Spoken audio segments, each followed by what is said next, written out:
Ele é casado com Kelly Cristina e pai de Davi e Larissa, formado em teologia pelo Seminário Teológico Batista do Sul do Brasil, em psicologia pastoral pelo CIEM, Viçosa, Minas Gerais, é 100. Capelania hospitalar pelo Hospital Evangélico do Rio de Janeiro, é formando em psicologia pela Universidade Estácio de Sá, exerce o ministério pastoral há 18 anos e atualmente é o pastor titular da primeira Igreja Batista de Moça Bonita, onde pensa que a igreja tem que ser relevante para a sociedade e que promova a missão integral para a transformação do ser humano. Amém. Glória a Deus. Boa noite, queridos. Que alegria estar aqui, juntamente com os irmãos, numa ocasião tão especial, rever esse amado e queridão pastor Valmir. É um pastor queridão no Brasil, e quando ele me convidou para estar aqui, me veio aquele sentimento assim, eu convidei para ir lá, eu acho que ele está sentindo assim, né? Eu tenho que convidar o colega para ir lá. Mas eu acredito que ele orou, ele deve ter orado, né? Para poder nos convidar para estar aqui.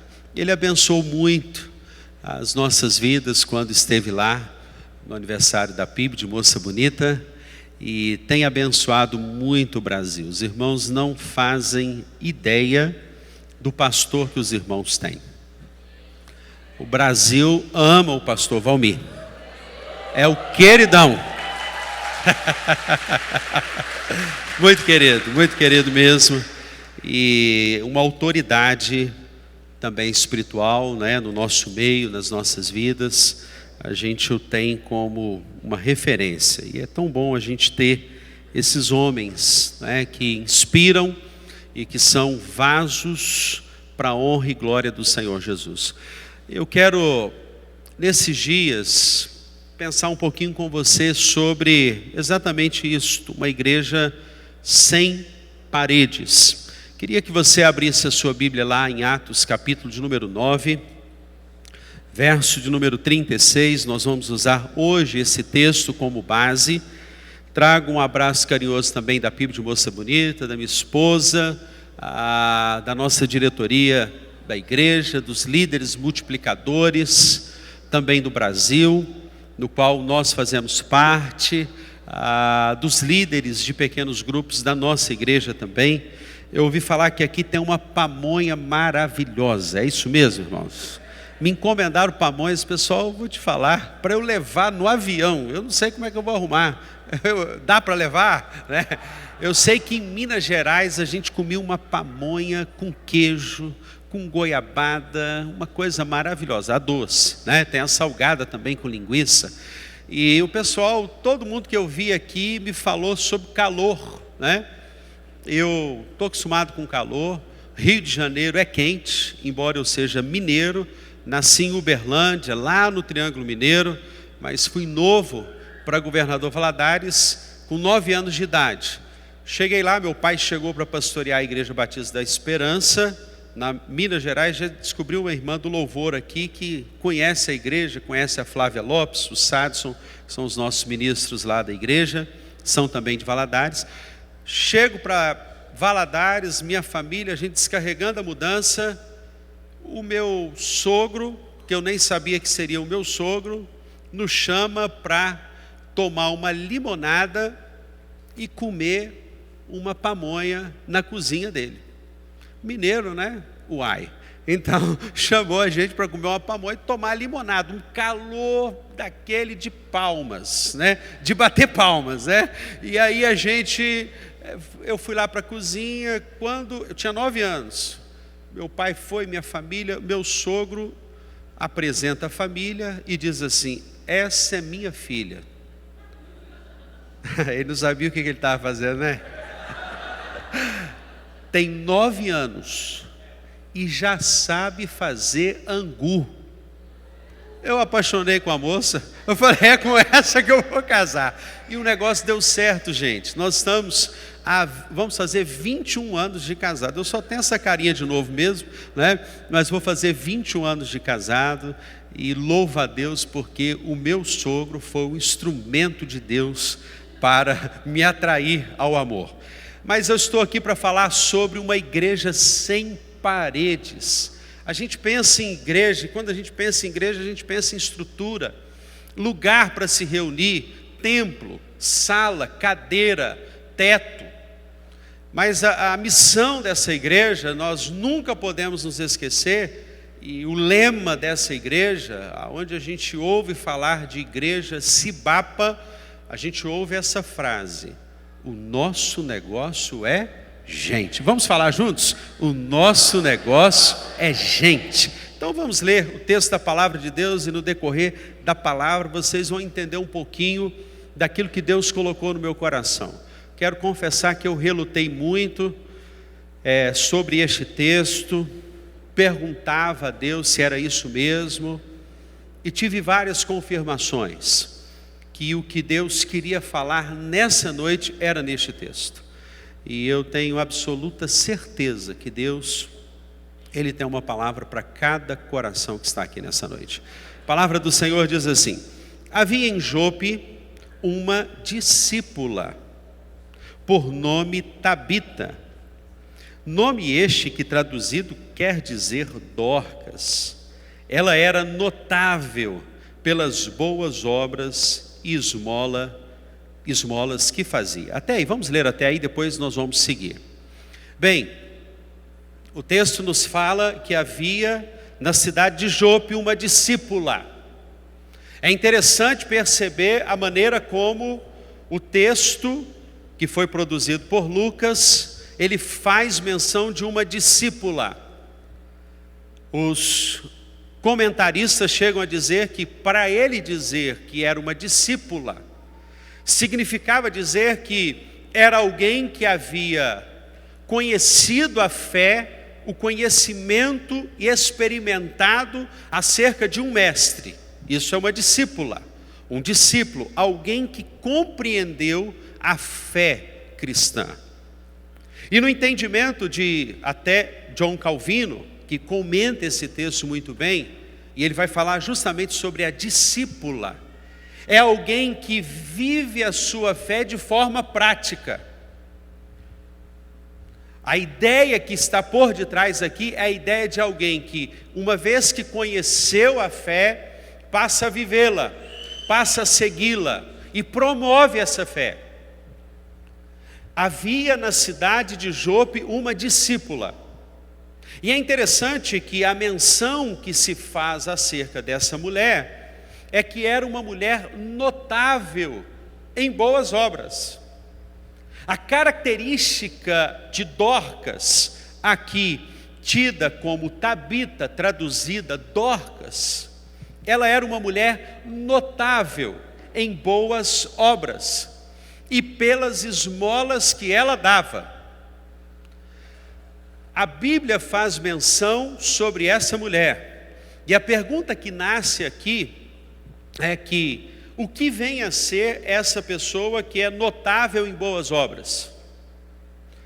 A maneira como ela foi conhecida na igreja do primeiro século foi assim: uma mulher notável. Todas as pessoas que cercavam a vida de Dorcas a conheciam por suas boas obras. A pergunta é: como as pessoas te conhecem? No seu pequeno grupo, na igreja, na cidade de Palmas, no seu trabalho, na sua universidade, na sua escola, na sua vizinhança, no seu condomínio, na sua região. Você é notável ou notado por quê? E quando o texto fala de boas obras, aqui, nessa expressão, é a expressão de alguém que entendeu que ele precisa ser o canal de Deus para aquele que está desfavorecido, aquele que está distanciado do amor de Deus, alguém que entendeu que ser uma igreja sem paredes É entender que a vida dele vai muito mais além do que os limites que lhe são afixados. Essa mulher entendeu isto, ao ponto de acontecer inúmeros sinais e maravilhas no tempo dos apóstolos, e aqui nós estamos falando de uma mulher que era contemporânea dos apóstolos. Ela estava vivendo toda aquela irradiação da fé que estava contagiando a todos. E no dia que essa mulher se converte a Jesus, ela entende o ministério dela. Ela entendeu que a vida dela só faria sentido se ela levasse vida para alguém, que era muito mais do que uma visão apenas espiritual, era muito mais do que cuidar das emoções, era olhar o ser humano de uma forma integral. E em todo momento vocês vão ouvir do pastor que está aqui essa terminologia, a visão integral de um homem. A visão da igreja integral, que olha o homem todo, e o evangelho é ele todo para o homem todo. Essa mulher, ela era notável pelas boas obras. É interessante que quando nós percebemos as manifestações do reino, quando ele chega na cidade, ele chega em uma casa, as manifestações do reino são paz, justiça, equidade, transformação. O reino chega para os desvalidos, o reino chega para os desfavorecidos, o reino chega para os ricos, o reino chega para os pobres, o reino chega, e onde o reino chega, ele nem precisa dizer que chegou, ele já chega transformando.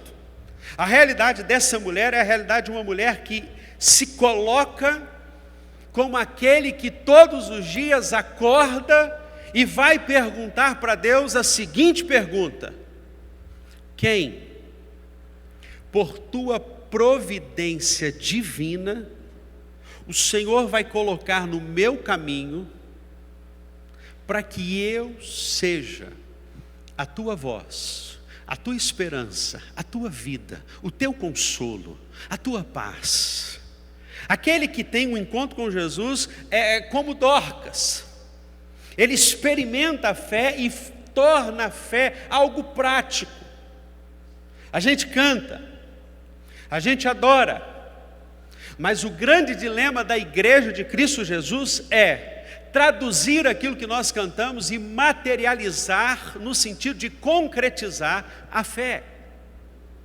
Aqui estamos diante de uma mulher. E na cultura judaica, grego-romana, uma mulher era desfavorecida. Mas nos olhos de Deus era notável. E aqui nós vamos perceber que o texto nos diz que, ora, verso 37, aconteceu naqueles dias que ela adoeceu, e veio a morrer, e depois de a lavarem, puseram-na no cenáculo. Aqui existe todos os comentaristas ficam intrigados, por que essa mulher é colocada no cenáculo? Bem, a maioria deles chegam à conclusão de que, pelo fato dessa mulher estar vivenciando aquela fé, vendo milagres, ressurreição de mortos, vidas sendo transformadas pelo poder do evangelho, eles criam, porque era uma mulher notabilizada, de alto quilate, de alto calibre dentro da igreja, tão reconhecida, que eles colocam o corpo de Dorcas no cenáculo, porque eles acreditavam que Deus poderia ressuscitar a vida daquela mulher. Afinal de contas, a vida de Dorcas era uma vida que imprimia o amor. Nós vamos conhecer Dorcas aqui e perceber que essa mulher fazia túnicas, ela fazia roupas íntimas para vestir os pobres. Ela entendeu que dentro do corpo de Cristo ela tinha uma vocação muito mais do que cuidar da espiritualidade, do ensino. E num belo dia ela se converte, e ela então, tomada pelo Espírito Santo, ela diz: eu sou costureira. Eu sou costureira. E eu posso usar a minha profissão para abençoar o reino de Deus. Ela começa a tirar a visão de uma igreja já, porque naquele tempo não existia a ideia de uma igreja institucionalizada. Igreja vida na vida. Igreja que se torna relevante para a sociedade pelas boas ações que ela pratica. O reino implementado, ele ecoa de uma vida assim. E ela adoeceu. E a colocam no cenáculo. E aí o texto diz no verso 38 que como Lida era perto de Jope, ouvindo os discípulos que Pedro estava ali, enviaram-lhe 2 homens que lhe pedissem: não demores em vir ter conosco. A expressão que aparece aqui é o pedido de uma igreja para que trouxesse o apóstolo para que na tentativa de orar por essa mulher ela ressuscitasse. Sabe o que eu vejo aqui? Alguém relevante. Alguém dentro da igreja que morreu.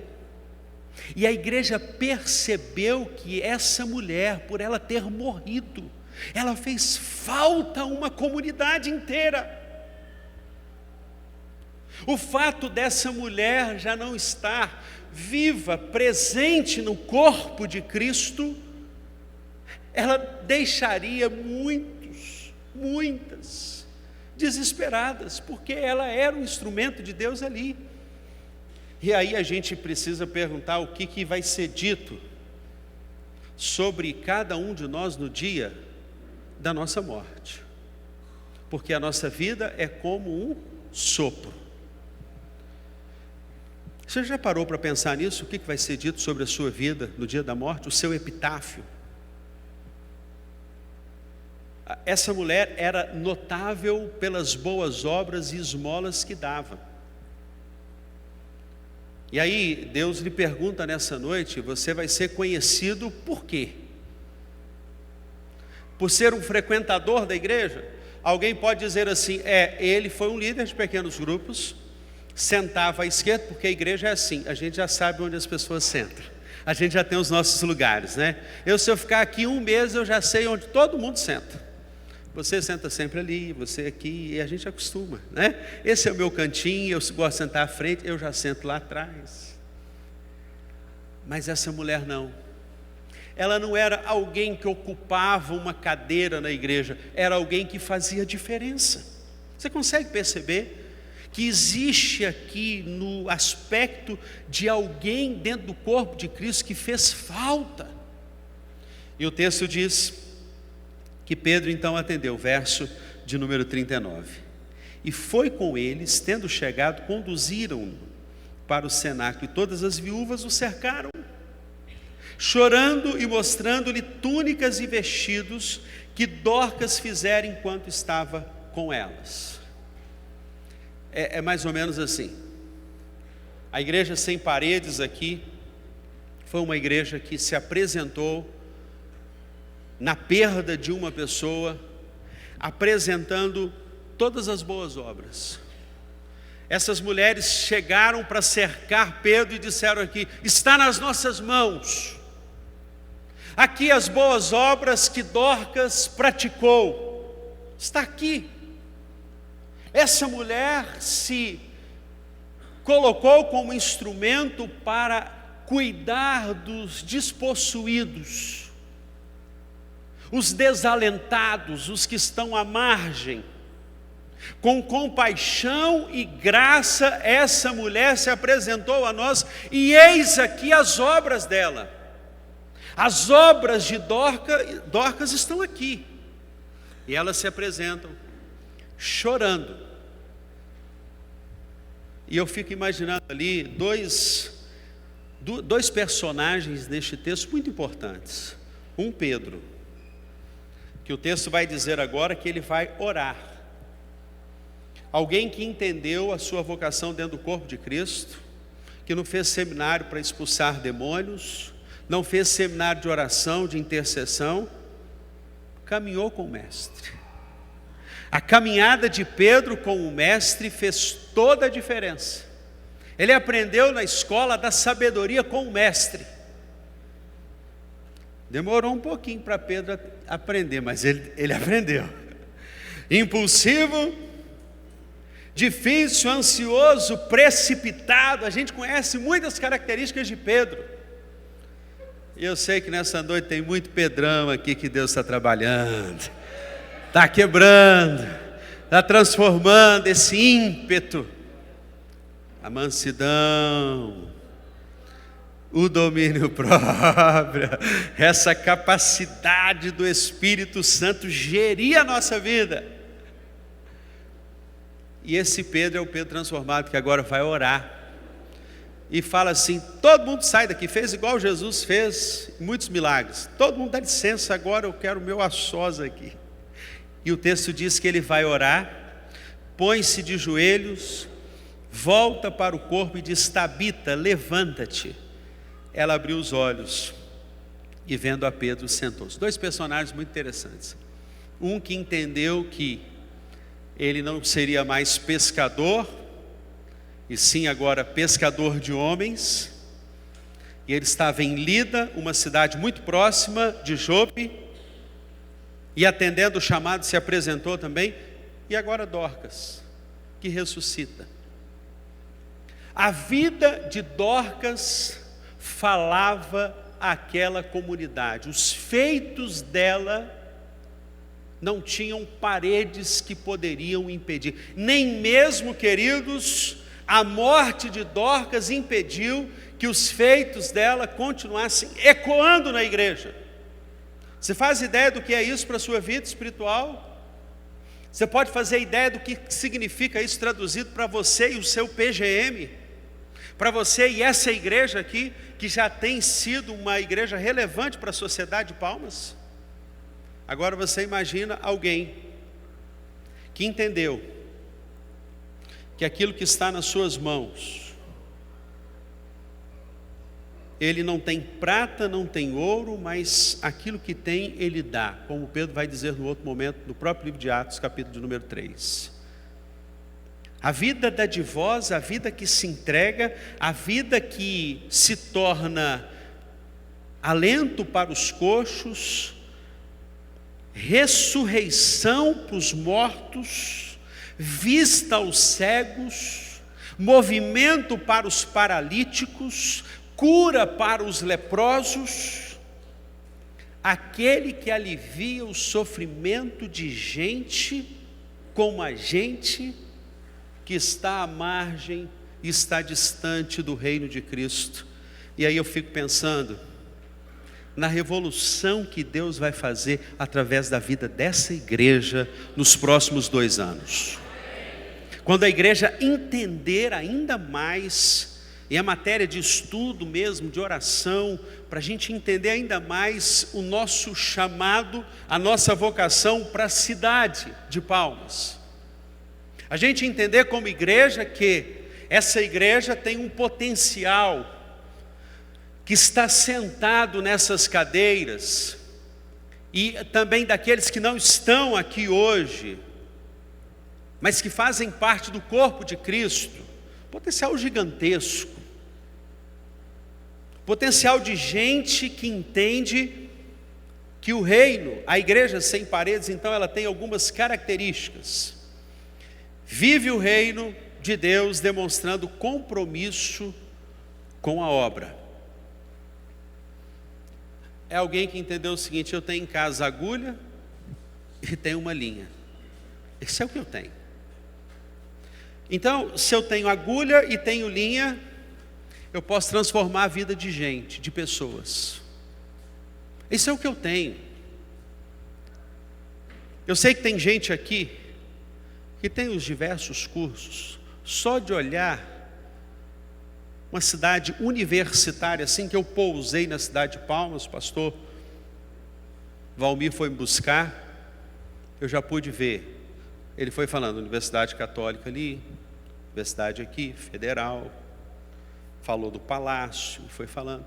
Aí você fica imaginando o potencial, a riqueza, que aqueles que agregam e atrelam e casam o conhecimento da fé com o conhecimento secular, O que essa igreja pode se tornar ainda mais para a cidade de Palmas?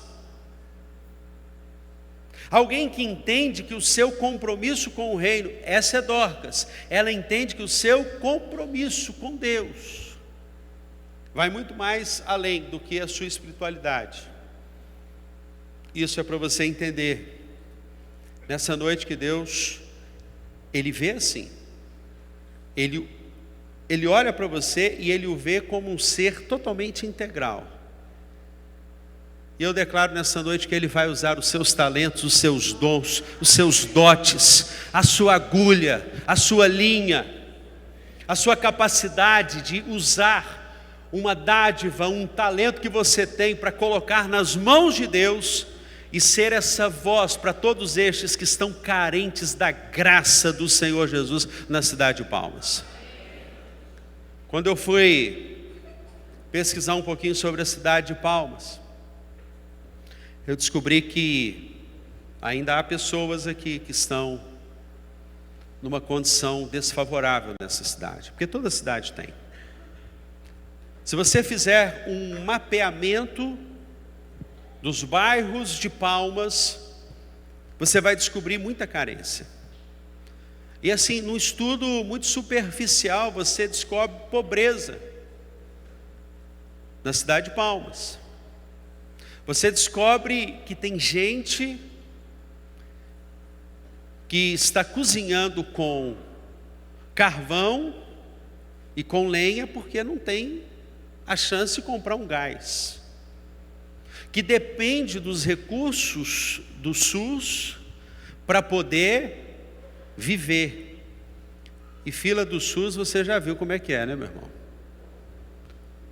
O que a igreja ela pode fazer quando ela entende que ser uma igreja sem paredes é você estar lá, usando o seu talento, usando o seu dom, usando a sua linha, usando a sua agulha, usando sua vocação secular para abençoar vidas.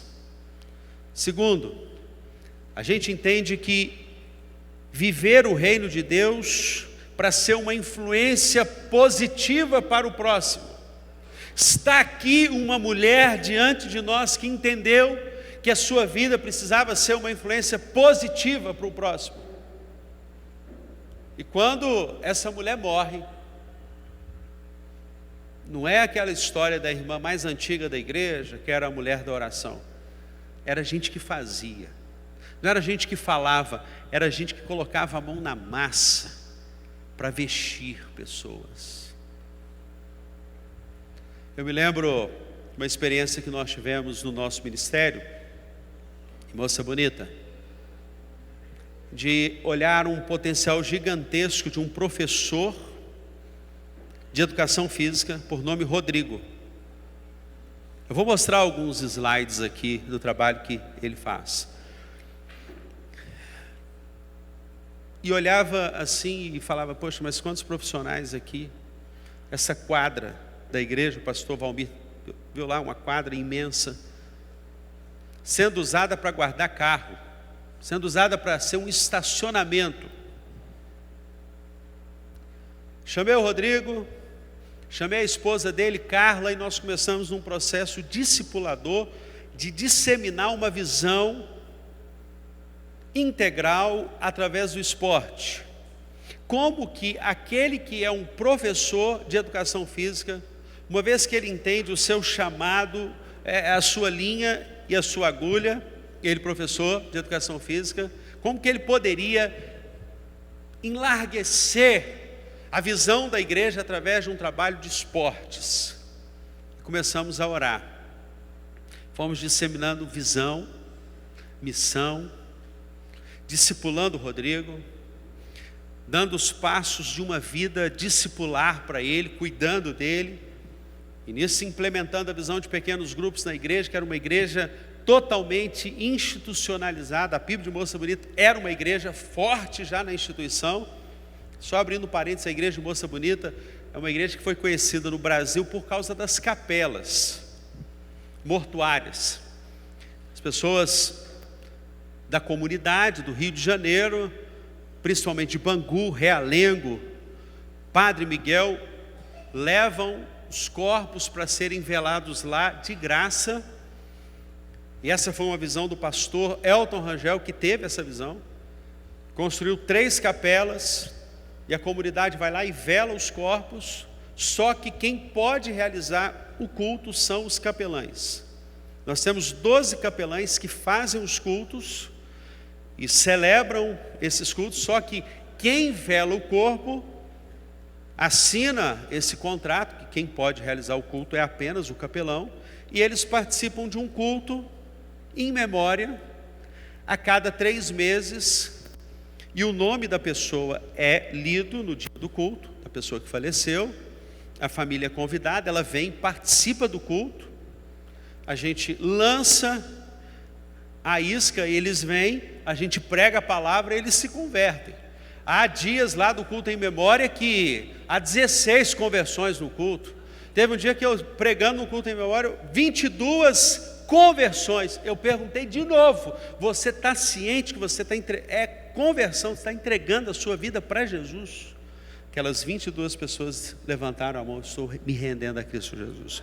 Os pequenos grupos chegam, abraçam, e essa era uma questão que a igreja não tinha, porque antes dos pequenos grupos, multiplicadores, ninguém cuidava desse povo, então se perdia os resultados. E agora com os pequenos grupos a gente cuida. Implementando a visão, igreja forte da instituição, porém, ainda irrelevante para a comunidade. Chama o Rodrigo e a gente começa a pensar em um ministério forte de esportes. O Rodrigo o primeiro encontro, ele vira para mim e fala assim: pastor, chorando, eu levei 27 anos esperando esse momento aqui, em que alguém, juntamente comigo, construíssemos juntos uma visão em que eu colocasse aquilo que eu sou apaixonado, a minha paixão, que é esporte, atrelado à fé e o discipulado. É gente que entende que a sua influência, ela vai além das paredes.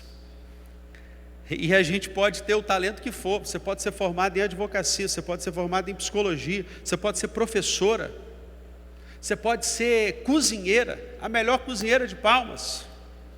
Diz que eu vou conhecer os dotes da Benilda amanhã, eu já estou em oração por esse dia de amanhã. Orem por mim, meus irmãos, que eu não posso sair do Espírito, tem que estar no Espírito, não pode estar na carne, né? Quando falou o pessoal da picanha, eu logo pensei o pessoal da carne, mas não, são espirituais, eu sei que são espirituais, né? Aí você pode ter dotes, pode ter seu carro, sua casa, mas tudo isso você tem para ganhar lucro, é para você.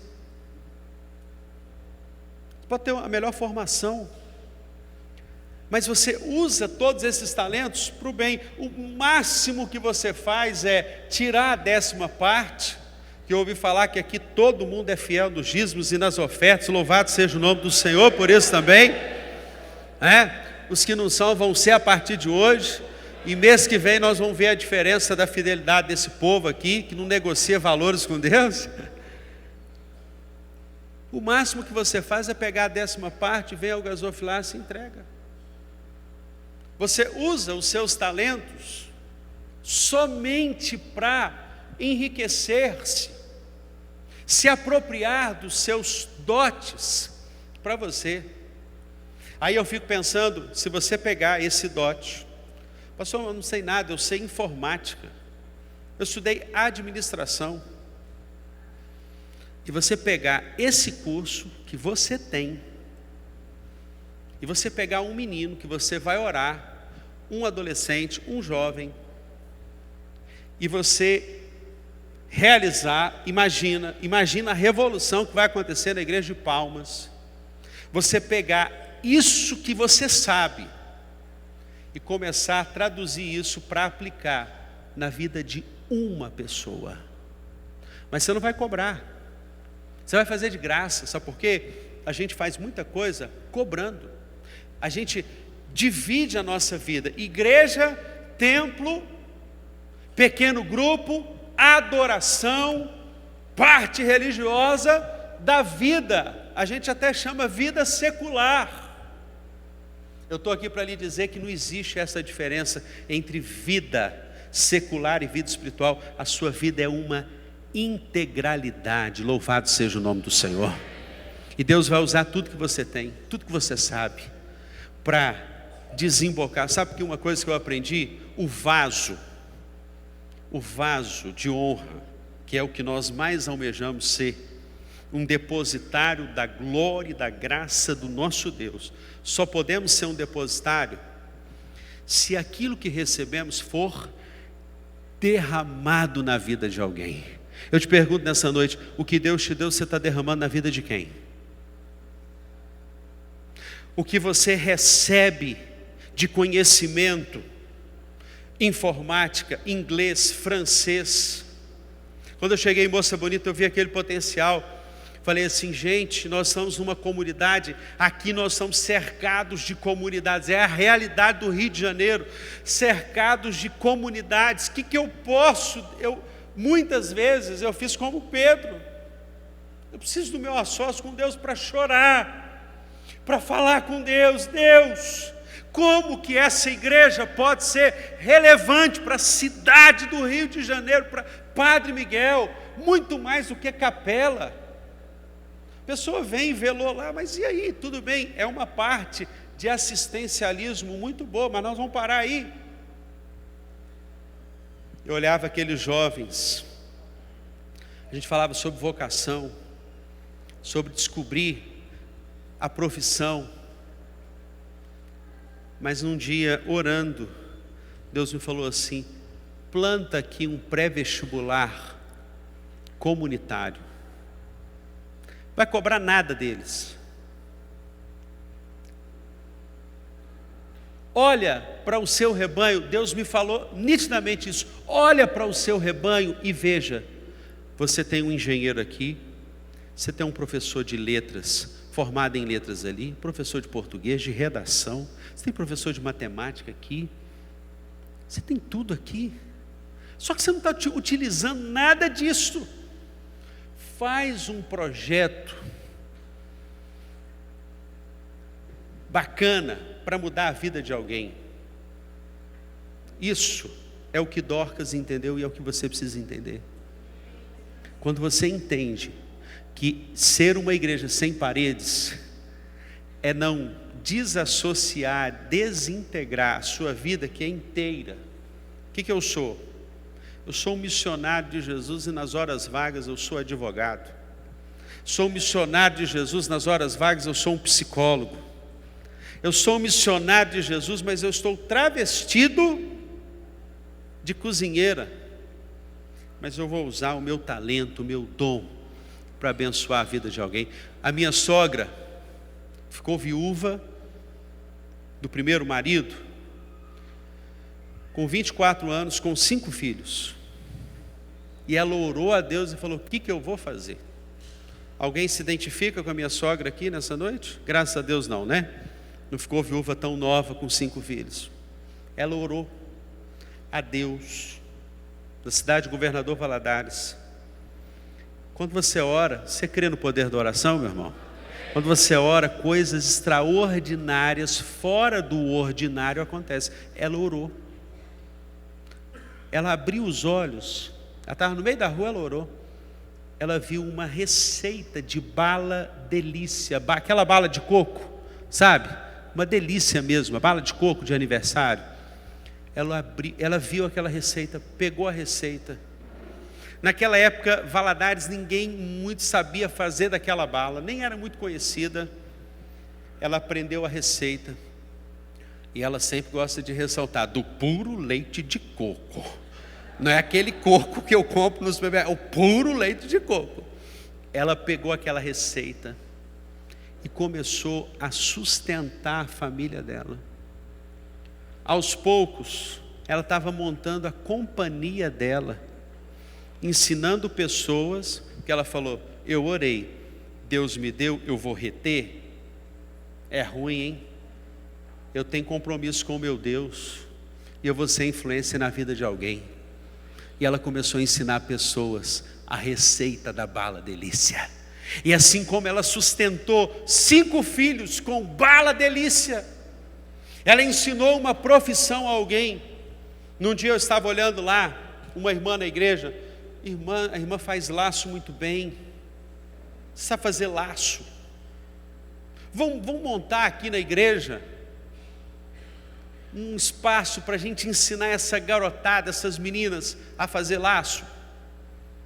Está aí. Montamos um ministério, criar. O que aconteceu? Aos poucos, a gente estava tendo mulheres desempregadas naquela região, muita gente desempregada, com a crise do Rio de Janeiro, fazendo laço, montando microempresa, fazendo laço e colocando laço na mão das pessoas para elas venderem na rua. Louvado seja o nome do Senhor. Quando você ora, Deus te dá a direção para você utilizar tudo o que você tem. A marca dessa mulher, em terceiro lugar, é a marca da bondade. Uma igreja sem paredes vive o reino de Deus porque possui a marca da bondade. Como nós seremos conhecidos? Essa mulher foi conhecida pela bondade, as boas obras que fez. Em quarto lugar, ela viveu e se permitiu ser a resposta de Deus para o seu tempo. Quando eu oro a Deus, e na minha oração eu oro: Senhor, eu não vou orar por aquilo que eu não estiver disposto a ser tua resposta. Olha que desafio, você orar, sentadinho no banco aí, cuidando de um pequeno grupo, você líder de pequenos grupos, achando que está fazendo uma coisa maravilhosa, e está fazendo mesmo, você está mudando a vida de gente, de pessoas, pessoas vão batizar na festa aqui das águas, porque você cuidou com compromisso, louvado seja o Senhor.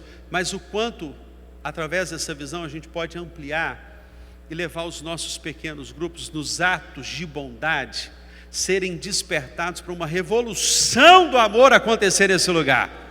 Uma revolução de graça, de perdão, de misericórdia, de vida na vida acontecer na história. Eu digo a vocês, nós podemos mudar a história de pessoas. Por exemplo, Rodrigo Índio, ele era um rapaz que vivia nas drogas, esse rapaz do funcional, pode mudar. Ele começou a trabalhar o esporte na igreja, ali a quadra da igreja, ele começou a trabalhar o esporte, espírita, umbandista, católico, tudo que você imaginar começou a entrar na igreja. E eles vão lá. Esse é o Rodrigo. Ele participou do grande slam final, que foi o desfecho agora, e ele está usando o jiu-jitsu na igreja, ele está usando a quadra da igreja, e o que ele sabe para ser a resposta de Deus para essa geração.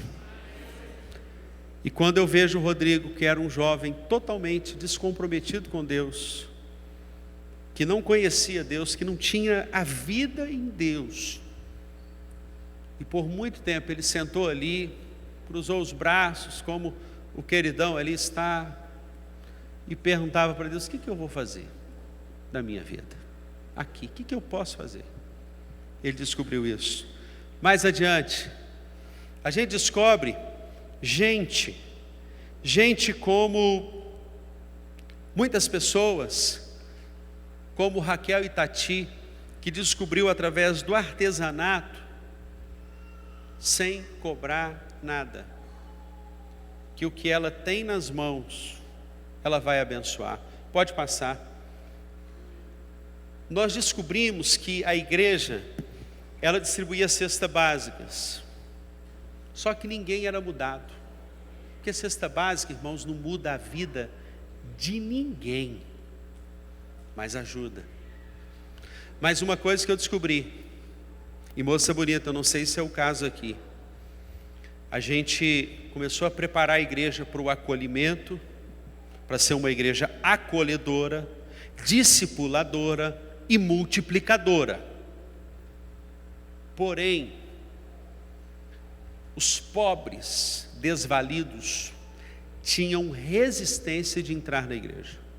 Sabe por quê? A igreja não estava preparada para receber. A gente não sabe muito bem, às vezes, lidar com quem é diferente. Aquele que se revela a mim e que Deus, como eu disse, na providência divina, o coloca no meu caminho para eu ser a resposta dele. A gente meio que não sabe. E o culto da cesta básica, ele acontecia uma vez por mês, 50 cestas básicas. Cadastro, as pessoas cadastravam, recebiam a cesta. E a gente achando que estava fazendo uma coisa assim fenomenal. Sabe o que eu percebi? Todos que recebiam a cesta básica, ninguém voltava aos cultos. Ninguém ficava. Algo precisava ser construído na igreja e desconstruído também. Porque quando a gente implementa uma visão de visão integral de igreja, igreja sem paredes, sabe o que acontece? A gente tem que desconstruir muitas coisas. Eu comecei a trabalhar com a igreja que o mesmo culto que realizava no domingo e na quarta, onde os cultos são cheios, eu queria da mesma forma para a cesta básica. E eu disse para as pessoas: vocês virão aqui, você não precisa fazer nada, mas você vai se sentar ao lado de um desvalido, de um carente da graça de Deus, só vai sentar. E no momento que nós pedirmos para você orar, você vai orar. A igreja precisava ser tratada para acolher, porque ser igreja sem paredes é se preparar para tudo isso. É gente que Deus quer que você esteja lá, porque como nós queremos ser luz nas trevas, como ser santo, eu digo santo no inferno, quando a vida da pessoa se tornou um inferno. Eu vou contar algumas histórias durante esse final de semana, que nós começamos a viver justamente porque, você concorda comigo? Só existem trevas porque a luz não chegou. É ou não é verdade? Anota isto, guarde isto. As trevas estão aí, os perdidos, os carentes da graça, porque você não chegou, porque você ficou contido, circunscrito, limitado às paredes. A igreja começou a ser preparada então para receber, para acolher. Vem e abraça. Irmãos, uma chuva de pessoas começaram a colorir a igreja do Senhor Jesus. E a igreja começou a ficar mais bonita, sabe por quê? Uma mulher por nome Cláudia, da Porta do Céu, uma comunidade muito carente lá, perto da igreja. Ela nunca tinha entrado na igreja, mas quando ela foi abraçada pelo amor de Deus, e os filhos dela começaram a receber aquela chuva de amor da igreja, uma igreja sem paredes. Ela veio todos os domingos, ela traz 17, 20, 25 e fica nessa 25 crianças. O ônibus da igreja vai à comunidade, pega as crianças e traz. Quando a Cláudia chega na igreja, gente, é aquela bagunça santa, mas ela chega chegando, e as crianças vêm atrás. E aí, crianças perto de nós morrendo sem Cristo. A gente começou a pensar no Missão na Íntegra. Ali o PowerPoint de vocês está cortando, né? Que é um projeto de integrar crianças que ficam no estado de vulnerabilidade, porque você sabe que o pai sai para trabalhar, a mãe sai para trabalhar, o pai é traficante, a mãe é traficante, na nossa realidade lá. E o quanto mais a igreja, na missão na íntegra, acolher essas crianças e cuidar dessas crianças e dar reforço escolar, esporte, vôlei, basquete, nós começamos a usar a quadra para tudo que vocês imaginarem. Basquete, funcional, tênis, vôlei, futebol, tudo. Reforço escolar, porque quem é um professor na escola, na igreja? Só dá aula lá na escola. Mas aqui ele vai usar tudo que ele tem para abençoar a vida dessas crianças. Por isso, missão na íntegra. Vamos adiante. Pode passar. No curso Foco, essa jovem, faço questão de dizer, negra, nunca teria chance, jamais teria uma oportunidade na vida se a igreja não quebrasse as paredes existenciais que a limitavam de chegar, de se apresentar. E ela começou a estudar no Foco. E ela foi fazer o vestibular da PUC, que é muito concorrido no Rio de Janeiro. Resultado: aprovada, 100% de bolsa. Ela ganhou porque fez parte do projeto Foco da Igreja do Senhor Jesus. Você pode aplaudir o nome do Senhor Jesus por isso? Porque quando Deus usa a sua vida, o que você tem nas suas mãos, a igreja vai quebrando todas as barreiras e chega onde ninguém chega. Porque nós, igreja, podemos dizer, nós temos uma mensagem, e essa mensagem é a mensagem da esperança. Eu fecho a minha palavra com uma música chamada Tapeceiro. E ela diz assim: tapeceiro, grande artista, vai fazendo o seu trabalho, incansável, paciente no seu tear. Tapeceiro não se engana, sabe o fim desde o começo. Trança voltas, 1000 desvios, sem perder o fio. Minha vida é obra de tapeçaria, é tecida de cores alegres e vivas, que fazem contraste no meio das cores, nubladas e tristes. Se você olha do avesso, nem imagina o desfecho. No fim das contas, tudo se explica, tudo se encaixa, tudo coopera para o meu bem. Amém? Fique de pé, nós vamos orar ao nosso Deus. Everett Riley diz que a minha vida, ela se traduz assim: eu sou apenas um, mas sou alguém. Não posso fazer tudo, mas posso fazer alguma coisa. Tenho o dever de fazer tudo o que posso, e com a ajuda de Deus, eu serei capaz. Amém? Feche os seus olhos, nós vamos orar ao nosso Deus. Quero te convidar a pensar na sua vocação, a pensar no seu chamado de ser igreja, de pensar nessa estrutura. É aqui, é no auditório de lá, é no auditório de cá, é no espaço de lá. A igreja não está limitada a um espaço físico, porque igreja somos nós, gente, pessoas que amamos gente, que amamos vidas.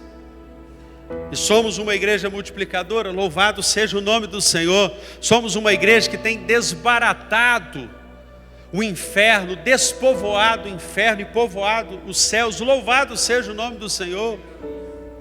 Mas essa igreja há de, no nome poderoso de Jesus, fazer muito mais, além, porque nem olhos viram, nem ouvidos ouviram, nem se penetrou no coração do homem o que Deus tem preparado para todos aqueles que o amam. E quando a gente entende que a igreja apenas é um espaço bom, porque o nosso filho vai ser salvo, porque o meu marido vai ser salvo, a gente está numa visão muito limitada da igreja. Eu tenho que estar na igreja porque a igreja é um espaço bom para a minha família.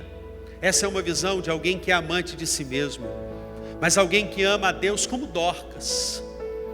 É alguém que entende que aquilo que está nas suas mãos vai ser colocado nas mãos de Deus, e Deus vai multiplicar todo conhecimento, tudo aquilo que a gente chama de secular, na verdade não é secular, faz parte da nossa integralidade, e Ele vai usar como um canal do rio da vida, para chegar naqueles que estão sedentos pela água da vida.